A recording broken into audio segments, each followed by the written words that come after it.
Hello दोस्तों, स्वागत है आप सभी का चैनल पे। तो हम आज पढ़ने वाले हैं परसेंटेज का सेकंड पार्ट।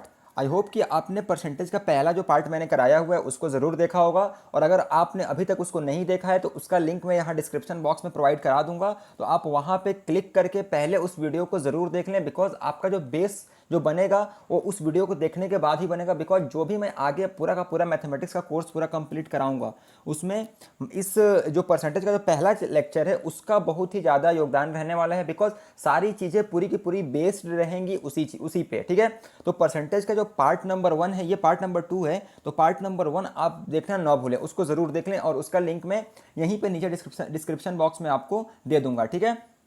तो आप वहाँ से जाके पहले उस पार्ट को देख लें, ठीक है। और पूरा जो मैथ्स होता है उसका न्यू ही यही होता है। तो सबसे पहले हम न्यू को कंप्लीट करेंगे, फिर धीरे धीरे अर्थमेटिक के जितने भी टॉपिक्स हैं, टाइम स्पीड एंड डिस्टेंस, उसके बाद आपका रेशियो एंड प्रोपोर्शन, इन सब चीज़ों को आगे धीरे धीरे हम बढ़ाएंगे। लेकिन पहले जो न्यू है उसको मजबूत कर लेंगे तो उस पर हम बड़ी इमारत भी आसानी से बना सकते हैं। लेकिन अगर हमारा न्यू ही कमज़ोर रहेगा तो हमारी बिल्डिंग जो है ढह जाएगी। तो बेहतर है कि थोड़ा टाइम दे करके पहले हम न्यू को अच्छे से कवर कर लें, ठीक है। तो स्टार्ट करते हैं हमारा सेकंड पार्ट परसेंटेज का। चलिए, पहले हम कुछ आसान आसान क्वेश्चंस होते हैं उनको डिस्कस करेंगे, फिर धीरे धीरे हम अपने लेवल को बढ़ाते जाएंगे। ऐसा भी हो सकता है कि आपको पहले से बहुत सारी चीज़ें पता हो या फिर ना पता हो, तो पता है तो भी देखेंगे तो आपको कुछ ना कुछ यहाँ पे एक्स्ट्रा जानने को ज़रूर मिलेगा, ठीक है। तो आप वीडियो को अंत तक ज़रूर देखें। और अगर आप नए हैं तो जो मैं बता रहा हूँ बस उसको फॉलो करते जाएंगे तो आपको मैथ्स में प्रॉब्लम नहीं आने वाली है। बस आपको करना यही है कि प्रैक्टिस करना है, because practice makes a man perfect. बिना प्रैक्टिस के कुछ भी नहीं होगा। प्रैक्टिस प्रैक्टिस प्रैक्टिस, यही बस एक चारा है आपके सामने। कॉन्सेप्ट सीखने के बाद पहले कॉन्सेप्ट सीखो और उसके बाद प्रैक्टिस करना स्टार्ट कर दो। यही बस आपको जो है आपके मतलब मंजिल की ओर लेकर के जाएगा। मैथ्स की सारी समस्या को यही हल करेगा, ठीक है, प्रैक्टिस आपका। चलिए देखते हैं हमारा पहला क्वेश्चन।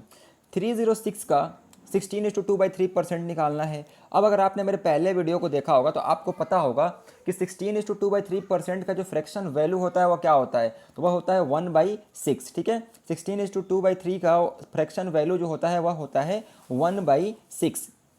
तो आप इसके यहाँ जगह पे यहाँ पे 1/6 लिख सकते हैं। और फिर इसको अगर आप मल्टीप्लाई करेंगे तो 6×5 = 30 और 6 × 6 यानी 306 का 16:2/3% का मतलब हुआ 1/6। और वहाँ से जब इसको आप सॉल्व करेंगे तो ये कितना हो जाएगा, 51 आ जाएगा। काफ़ी आसान सवाल था, आप इसको मतलब 1 सेकंड 2 सेकंड में सॉल्व कर सकते हैं। बाकी नहीं तो आपको अगर नॉर्मल परसेंटेज के मेथड से अगर आप करना स्टार्ट करेंगे देन आपका टाइम बहुत ज़्यादा जाएगा और फिर जो है वो तरीके से मतलब हो भी नहीं जाएगा और गलती होने के चांसेस भी रहते हैं। लेकिन अगर आपको ये मेथड पता है कि कैसे आपको फ्रैक्शन परसेंटेज को फ्रैक्शन में चेंज करके और आंसर तक पहुंचना है तो आप आसानी से चीज़ों को कर सकते हैं, ठीक है। तो आई होप ये आपको समझ में आया होगा। अब नेक्स्ट क्वेश्चन को हम देखते हैं। और नेक्स्ट क्वेश्चन इज 729 729 का 11 से ही 1/9% निकालना है। 729 का 11 से ही 1/9% यानी 11:1/9% निकालना है। मैंने आपको बताया था इसको आपको स्टार मार्क कर लेना है पहले वीडियो में। इसका जो फ्रैक्शन वैल्यू होता है 11:1/9% का, वह क्या होता है, वह होता है 1/9। 11:1/9% का फ्रैक्शन वैल्यू जो होता है 1/9 होता है। ऐसे मैंने बहुत सारे जो फ्रैक्शन वैल्यूज से परसेंटेज में कैसे कन्वर्ट करते हैं, परसेंटेज से फ्रैक्शन वैल्यू में कैसे कन्वर्ट करते हैं, सब मैंने बताया हुआ है पहले वीडियो में, आप वहाँ से जाकर डिटेल देख सकते हैं। तो इसका मैंने लिखा 11:1/9% का जो फ्रैक्शन वैल्यू हुआ वह हुआ 1/9। अब 9 से आप इसको अगर डिवाइड करेंगे तो 9×8 = 72 और 9×1 = 9 यानी कि 81 इसका हो जाएगा। 729 का 11:1/9% जो होगा वह 81 होगा। ओके, तो आई होप ये समझ में आपको आया होगा। अब नेक्स्ट क्वेश्चन को हम देखते हैं। So our next question is 1080 यानी 1080 जो है 1080 का 8:1/3% यानी कि 8 से ही 1/3% निकालना है, ठीक है। अब इसको हम कैसे फाइंड आउट करेंगे, तो आपको पता होना चाहिए कि 8:1/3% जो होता है इसका फ्रैक्शन वैल्यू कितना होता है, ठीक है। तो इसका फ्रैक्शन वैल्यू जो होता है 8:1/3% का फ्रैक्शन वैल्यू आपके दिमाग में एकदम से मतलब छपा होना चाहिए कि ये क्या होता है, ठीक है। तो आप अगर इसको देखेंगे 8:1/3% को तो ये क्या हो जाएगा, आपको हो जाएगा 1/12, ठीक है। 1/12 होता है, ठीक है। आई होप आपने अगर मेरा मेरा पिछला वीडियो देखा होगा तो आपको ये पता होगा। ये कैसे होता है मैं आपको एक बार समझा देता हूँ। देखो 8:1/3% लिखा हुआ है तो आप इसको 8×3 = 24 + 1 25/3% लिख सकते हो। और परसेंट को आप 1/100 लिख सकते हो, ठीक है। तो अगर आप इसको इतना लिख दिए तो 25 चौके 100, ठीक है, और ये 4 तियाँ 12 हो जाएगा। तो यहाँ मैंने ये भी समझा दिया कैसे हम इसको लिखते हैं, ठीक है। तो यहाँ पे अब डायरेक्ट आपको इतना कुछ करने की ज़रूरत नहीं है। आप डायरेक्ट क्या लिखोगे, आप डायरेक्ट यहाँ से लिखोगे कि 8:1/3% का जो मतलब हुआ वह हुआ 1/12, ठीक है। अब आप इसको अगर इसे डिवाइड करोगे तो 12 9 108 यानी कि 90 आंसर आ जाएगा। यानी कि 1080 का जो 8:1/3% होता है वह होता है 90। ओके, तो आई होप ये समझ में आपको अच्छे से आ गया होगा। अब हम बढ़ेंगे अपने नेक्स्ट क्वेश्चन की ओर। तो हमारा नेक्स्ट क्वेश्चन है 648 का 87.5%। अब 87.5% का जो फ्रैक्शन वैल्यू होता है वो कैसे निकालेंगे हम, देखिए मैं बताता हूँ। यहाँ पे आप 100% ले लो, इसमें से आप 12.5% माइनस कर दो, ठीक है। तो अगर आप 100 में से 12.5 माइनस करोगे तो वो आएगा 87.5%, ठीक है।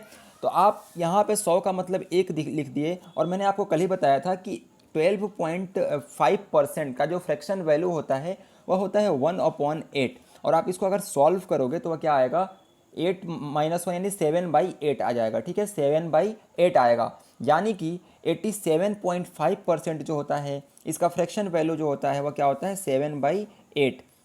अब आप इसको सॉल्व करोगे तो 8 × 64 और 8 एकम 8, और यहाँ से आप सॉल्व करोगे तो 7 एकम 7 और 7 बटे 56, 567 जो हो जाएगा। इसका मतलब 648 का 87.5% जो होगा वो 567 होगा। इस तरीके से फ्रैक्शन वैल्यू आपको पता रहेंगे अगर, तो काफ़ी जल्दी आप काफ़ी तेज़ी से आंसर को ला सकते हो, ठीक है। तो ये आप, आई होप आपको समझ में आया होगा। नेक्स्ट क्वेश्चन हम देखते हैं अपना। तो देखिए ये बोला है 3525 का 11% निकालना है। अब इसको कैसे निकालेंगे, मैंने आपको कल एक मेथड बताया था कि आपको क्या करना है कि सिंपली 10% अगर इसको 11% को डायरेक्ट 11 मत पढ़ो, इसको पढ़ो आप 10 + 1%, 10% + 1%। 10% कैसे निकालेंगे, तो सिंपली इस साइड से यानी राइट साइड से गिनते हुए एक स्थान पर दशमलव लगा दो, तो ये आ जाएगा 352.5, 352.5 आ गया। अब आपको फिर 1% चाहिए, तो आप यहाँ पे एक और स्थान छोड़ के यहाँ दशमलव लगा दो, ये 35.25 आ गया। क्या आया, 35.25। अब यहाँ पे लिख दो इसको, तो ये 5 हो जाएगा, 7 हो जाएगा, ये 7 हो जाएगा, ये 8 और ये 3। दो स्थान पे दशमलव, यानी कि दो स्थान पे दशमलव आ गया, मतलब क्या हो जाएगा, यहाँ पे पॉइंट लगा दो, तो 387.75 जो हो जाएगा 3525 का 11% होगा। कैसे निकाला मैंने एक बार और समझाता हूँ। आपको सिंपली क्या करना है कि इसको 10 + 1% लिख देना, 10% + 1%। और 10% निकालना मैंने बताया हुआ है कि आपको सिंपली यहाँ पे एक पॉइंट लगाना होता है राइट साइड से एक स्थान छोड़ करके। तो ये 352.5 हो गया। फिर दोबारा हमको 1% निकालना है, तो फिर एक स्थान और दाएँ आ जाएंगे, तो यहाँ पे अब पॉइंट लगाने का 35.25 हो गया यहाँ पे, और फिर इसको जोड़ देंगे। अगर वहाँ पे बोला होता कि 11.1% आपको निकालना है तो भी आप निकाल सकते थे। यहाँ पे आप 10% निकाले, यहाँ पे 1% और यहाँ पे दशमलव लगा दोगे तो वह हो जाएगा आपका 0.1%। और फिर यहाँ पे आप इसको 3.525 लिख करके यहाँ पे आप, एक सेकेंड, यहाँ पे जो क्या करोगे आप, यहाँ पे देखो 10% यहाँ, 1% यहाँ, 0.1% यहाँ पे, और फिर आप उसमें 3.525 ऐड कर दोगे तो 11.1% भी आ जाएगा। तो आई होप ये समझ में आया होगा। अब हम बढ़ते हैं अपने नेक्स्ट क्वेश्चन की ओर। यहाँ पे दिया हुआ है 2100 का 22% निकालना है। 2100 का 22% निकालना है, कैसे निकलेगा, इसका भी आसान मेथड देखो, 20% + 2%, 20% + 2%। कैसे, इसका 10% यहाँ पर दशमलव लगा दोगे, 210 हो जाएगा, और उसका दुगना कर दोगे तो 20% निकल जाएगा, यानी कि 210 का 20% 420। और 1% मैंने यहाँ दशमलव लगा दोगे तो 21 आया, और 21 का दुगना कर दोगे तो 2% आ जाएगा। या देखो यहाँ पे 10% 210 हो गया, 1% 21 हो गया, तो 2% 42 होगा इसका दुगना करने पे। तो यहाँ पे आप 42 लिख दो, इसको आप सम कर दो तो कितना हो जाएगा, 264। यानी कि 2100 का 22% जो होता है वह 462 होता है। तो आई होप ये चीज़ें आपको क्लियर हो चुकी होंगी। अब हम बढ़ेंगे अपने नेक्स्ट क्वेश्चन की ओर। तो हमारा नेक्स्ट क्वेश्चन जो है 455 का 15% निकालना है। 455 का 15% निकालना है, कैसे निकालेंगे ये भी आसान है। देखो यहाँ पे क्या करना है कि 10% यहाँ पे कर दोगे आप, यानी कि 10% हो जाएगा 45.5, क्लियर है। अब इसका आधा आप करोगे, इसका जब आप आधा कर दोगे यानी कि 45.5 का अगर आप आधा कर दोगे तो वह कितना आएगा, 5% आ जाएगा ना।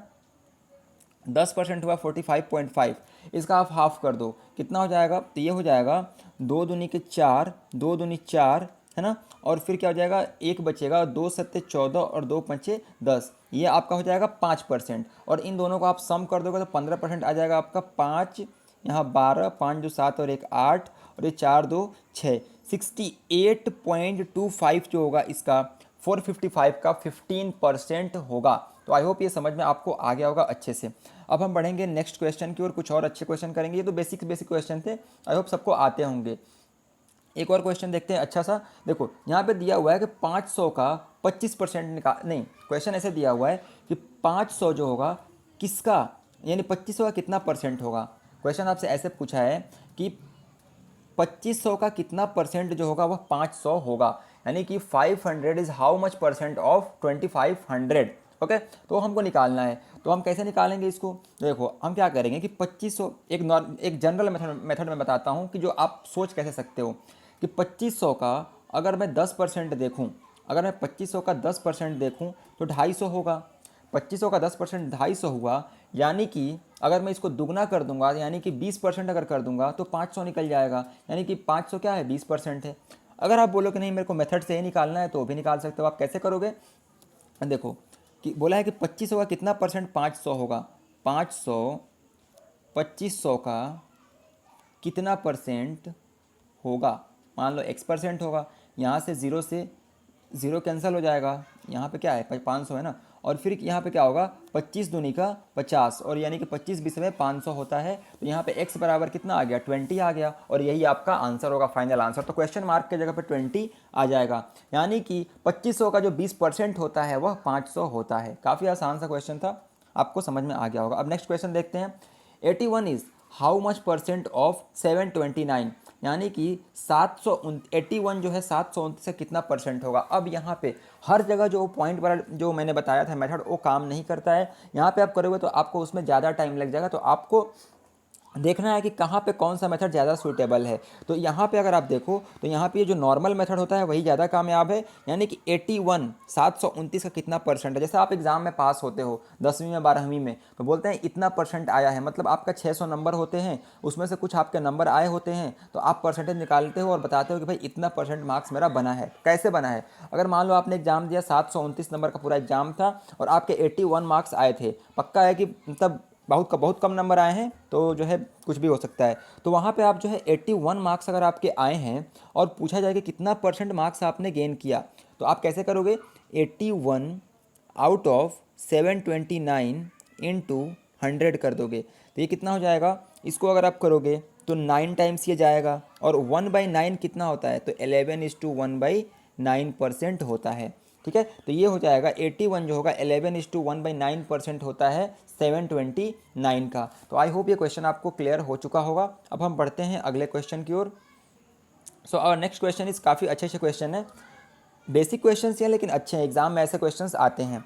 तो यहाँ पे बोला है कि if 11:1/9% of a number is added to itself then number becomes 800, तो फाइंड द ओरिजिनल नंबर। बोला है कि कोई एक संख्या है जिसमें 11 से ही 1/9 यानी खुद का ही 11 से ही 1/9% जोड़ा जाता है और वह नंबर 800 बन जाता है। तो आपको बताना यह है कि वो ओरिजिनल नंबर कितना था। अब x वगैरह मान के भी किया जा सकता है लेकिन ज़रूरी नहीं है, x को भूल जाओ। ठीक है, x को याद मत करो, x को भूल जाओ, आपके सेहत के लिए अच्छा होगा। ठीक है, तो यहाँ पे आप 11:1/9% है, आपको पता है कि इसका फ्रैक्शन वैल्यू कितना होता है, 1/9 होता है, और क्या किया गया है, इसमें जोड़ा गया है, तो एडेड टू इट सेल्फ। ठीक है, तो ये अगर मैंने आपको पहले वीडियो के लास्ट पॉइंट में बताया था कैसे होता है, ये आपका ओरिजिनल वैल्यू होता है, ये आपका जो चेंज है वह होता है, और जब आप यहाँ पे जो साइन होता है अगर जोड़ते हैं तो प्लस होता है, घटाते हैं तो माइनस होता है, यहाँ पे जोड़ा गया है तो ये प्लस होगा। ठीक है, तो इसमें अगर हम 9 + 1 जोड़ेंगे तो 10 हो जाएगा, और इस 10 की वैल्यू, ये जो फाइनल वैल्यू होता है जोड़ने के बाद जो आता है ये वाला, ये फाइनल वैल्यू होता है, और इसकी वैल्यू दी हुई है 800। ठीक है, 10 की वैल्यू 800 दी गई है, तो 10 की वैल्यू अगर 800 है तो 1 की वैल्यू कितनी आ जाएगी, 80 आ जाएगी। ठीक है, 1 की वैल्यू 80 आ गई, तो ओरिजिनल कितना है, ये 9 है यहाँ है ना, ओरिजिनल जो है यहाँ पे 9 दिया गया है, तो ओरिजिनल अगर 9 है तो यहाँ से हम 9 निकालेंगे तो यहाँ पे 9 मल्टीप्लाई कर देंगे, ठीक है। तो कितना हो जाएगा, 9 अट्ठे 72, 720 हो जाएगा हमारा अल्टीमेट। यानी ओरिजिनल जो नंबर था वो 720 था, उसको अगर हम 11:1/9% बढ़ा देते हैं तो वह कितना हो जाता है, 800 हो जाता है, बढ़ा करके उसमें जोड़ देते हैं। तो ठीक है, अब हम अगले क्वेश्चन की ओर बढ़ेंगे। ये क्वेश्चन भी काफ़ी अच्छा है।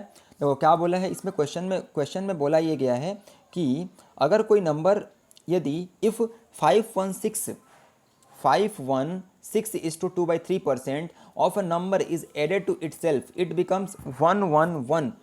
Find the original number. तो एक नंबर है 516 is to 2/3%, अगर उसको खुद में ही जोड़ा जाता है, यदि किसी नंबर का 516 is to 2/3% को ही खुद में जोड़ा जाता है उसी नंबर में, तो वह नंबर कितना बन जाता है, 111 हो जाता है। तो आपसे पूछा गया कि ओरिजिनल नंबर कितना है। तो सबसे पहले तो ये यहाँ पे टास्क है आपके सामने कि 516 is to 2/3% का फ्रैक्शन वैल्यू आपको निकालना आना चाहिए। कैसे करोगे, तो यहाँ पे आप इसको 500% लिख सकते हो, प्लस इसको 16 is to 2/3% लिख सकते हो, बिल्कुल डेफिनेटली लिखा जा सकता है। तो अगर आपने यहाँ इतना कर लिया तो अब 500 को आप लिखोगे 5, ठीक है, क्योंकि 500% जो होता है वो क्या होता है, 5 के बराबर होता है। और 16 is to 2/3% का मतलब होता है 1/6, 1/6 होता है, ठीक है। 16 is to 2/3% का मतलब होता है 1/6। तो यहाँ पे आपने अगर इसको 1/6 बना लिया, यानी कि यह कितना हो जाएगा, यह जो हो जाएगा 6, 5, 30 और 1 31, 31/6 इतना का चेंज आ रहा है, ठीक है। 31/6 का चेंज आ रहा है, यानी कि वह ओरिजिनली कितना है, 6 है, और उसको बढ़ाया जा रहा है कितना, 31 से बढ़ाया जा रहा है, तो बढ़ के कितना हो जाएगा, वह बढ़ के 37 हो जाएगा। 6 था, उसको अगर 31 बढ़ा दिया गया तो वह 37 होगा कि नहीं होगा, होगा। और वह 37 हो करके कितना हो जा रहा है भाई, इसको खुद में तो जोड़ा जा रहा है, 6 में जोड़ा जा रहा है, और 6 में 31 जोड़ेंगे तो कितना हो जाएगा, 37 हो जाएगा। और 37 की जो वैल्यू दी हुई है 111 दी गई है, ठीक है। तो आप अगर इसको देखोगे, मल्टीप्लाई कितना करेंगे, 3 से अगर मल्टीप्लाई करोगे तो 111 आएगा, मतलब कि 1 की वैल्यू आ गई 3। आपको निकालना क्या है, आपको निकालना है कि ओरिजिनल वैल्यू कितना होगा। मैंने बताया था कि ये जो होता है ये ओरिजिनल वैल्यू होता है, ये चेंज होता है, और ये फाइनल वैल्यू है, 37 फाइनल वैल्यू है। तो हमको ओरिजिनल वैल्यू निकालना है, तो 6 बराबर कितना हो जाएगा, 3 × 6 यानी कि 18। सो 18 जो है उसको अगर हम 516 is to 2/3% से बढ़ा देंगे तो वह क्या बन जाएगा, 111 बन जाएगा, और यही आपका आंसर है। ओके, तो हम अब बढ़ेंगे अपने नेक्स्ट क्वेश्चन की ओर। So our next question is, if 33 is to 1/3% of a number is subtracted from itself, then resultant will be 496, find the initial number. वही सेम क्वेश्चन है, इसमें बोला ये गया है कि कोई एक नंबर है जिसमें खुद में से ही 33 is to 1/3% क्या कर दिया गया, माइनस कर दिया गया, तो वह नंबर कितना बन जाता है, 496 बन जाता है। यानी फाइनल जो नंबर मिलता है 496 मिलता है। तो आपको इनिशियल नंबर बताने हैं, बिल्कुल एक्स की कोई ज़रूरत नहीं है, बिना किसी एक्स के ही आप इसको कर सकते हैं, ठीक है। तो यहाँ पे हम क्या करेंगे, फ्रैक्शन वैल्यू पता है आपको 33 is to 1/3% होता है, और क्या किया गया है, सब्ट्रैक्ट किया गया है। तो फिर फ्रैक्शन वैल्यू को कैसे लिखेंगे, तो फ्रैक्शन वैल्यू को पहले आप लिखो 33 is to 1/3% मतलब होता है 1/3, और फ्रैक्शन वैल्यू लिख लिया मैंने। अब सब्ट्रैक्ट किया गया है यानी यहाँ माइनस कर देंगे, ठीक है। तो आपका ये इनिशियल वैल्यू है, ये चेंज करने के बाद, और चेंज में क्या हो रहा है, माइनस हो रहा है, तो आप घटा दोगे, 3 में से 1 माइनस करोगे तो 2 बचेगा, और 2 की जो वैल्यू दी हुई है 496 दी गई है, यहाँ से 1 बराबर आ जाएगा, 2 दूनी 4, 2 चौके 8 और 2 अठे 16। तो 3 की वैल्यू कितनी हो जाएगी, तो 3 अठे 24, 3 चौके 12 और 2 14, और 3 दूनी 6 और 2 6 और 1 7, ठीक है। 744 हो जाएगा, ओरिजिनल वैल्यू हो जाएगी उसकी। तो आई होप ये क्वेश्चन आपको समझ में आया होगा, काफ़ी अच्छा क्वेश्चन है, एग्जाम में ऐसे क्वेश्चन बार बार पूछे जाते हैं, तो आपको समझ लेना है अच्छे से। अब हम बढ़ेंगे अपने नेक्स्ट क्वेश्चन की ओर। So our next question is, if 16 is to 2/3% of a number is added to itself, ठीक है। 16 is to 2/3% किसी नंबर का खुद में ही जोड़ा जाता है, तो जो नंबर आता है रिजल्टेंट वह कितना आता है, 721 आता है। तो आपको बताना है कि इनिशियल जो नंबर था वह कितना था। वही सेम सवाल है, मैं बता देता हूँ एक बार और से आपको, ऐसे क्वेश्चंस एकदम बहुत जल्दी बनने चाहिए। एक्स वैक्स मान के करोगे काफ़ी टाइम लगेगा, लेकिन जो मेथड मैं बता रहा हूँ वैसे करोगे काफ़ी जल्दी हो जाएंगे।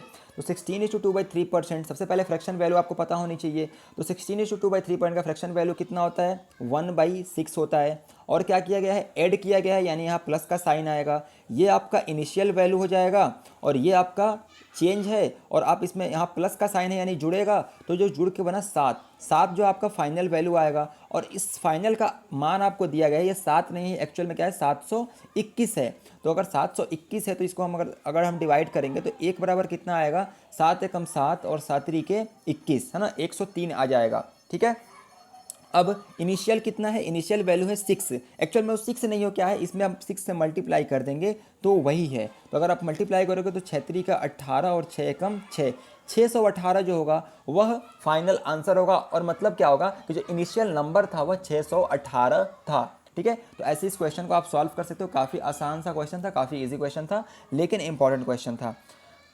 बाकी ये सब आज के लिए इतने सारे क्वेश्चंस काफ़ी हैं, तो आज के लिए इतना ही था। आई होप आपको वीडियो अच्छा लगा होगा। अगर वीडियो अच्छा लगा है तो वीडियो को लाइक कर दें, शेयर करें और अपने दोस्तों के साथ उसको शेयर ज़रूर करें। और चैनल पर अगर आप नए हैं तो सब्सक्राइब करके बेल आइकन को दबाएं, जिससे कि आपको कोई भी वीडियो में ऐड करूं उसका नोटिफिकेशन आने में बिल्कुल भी देरी ना हो और आप हर एक वीडियो को टाइम पे तुरंत देख सकें। ओके। और शेयर ज़रूर करें, बिकॉज शेयरिंग इज़ केयरिंग। तो मिलेंगे अगले लेसन में, तब तक पढ़ते रहिए, आगे बढ़ते रहिए। जय हिंद।